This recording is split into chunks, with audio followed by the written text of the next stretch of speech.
পাকিস্তানের সাবেক প্রধানমন্ত্রী ইমরান খান মারা গেছেন। তার মরদেহ গুম করা হয়েছে। সম্প্রতি পাকিস্তানের সামাজিক যোগাযোগ মাধ্যমে এমনই একটি খবর ভাইরাল হয়েছে, আর এরপর থেকেই উত্তেজনা বাড়ছে দেশটিতে।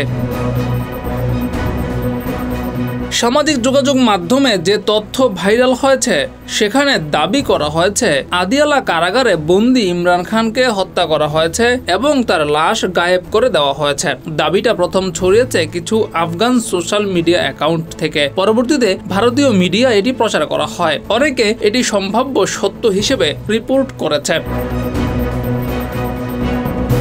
তবে কারাগার কর্তৃপক্ষ বলছে এই খবর ভিত্তিহীন। কারাগার কর্তৃপক্ষ বলছে ইমরান খান ইতোমধ্যে সুস্থ আছেন। তিনি পর্যাপ্ত চিকিৎসা, নিরাপত্তা এবং প্রয়োজনীয় ব্যবস্থায় রয়েছেন। পাশাপাশি কিছু সরকারি অফিসার বলেছেন এই গুজব রাজনৈতিক উদ্দেশ্য প্রণোদিত। জনমনে অস্থিরতা সৃষ্টি এবং রাজনৈতিক উত্তেজনা বাড়ানোর জন্য এই গুজব সৃষ্টি করা হয়েছে।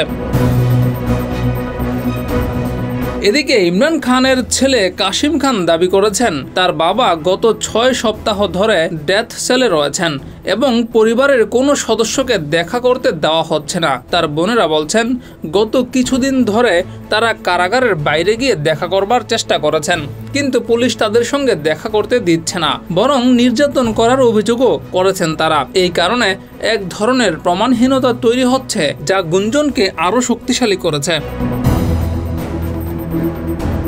একদিকে মৃত্যুর গুঞ্জন, অন্যদিকে স্বজনদের সঙ্গে ইমরান খানকে দেখা করতে না দেওয়া। এই দুটি বিষয়ের কারণে পাকিস্তানের সাধারণ মানুষের মধ্যেও এক ধরনের উৎকণ্ঠা বিরাজ করছে। তাহলে কি ইমরান খানকে সত্যি মেরে ফেলা হয়েছে? প্রশ্ন উঠেছে সেটাই। জিয়াউর রহমান, যুগের চিন্তা।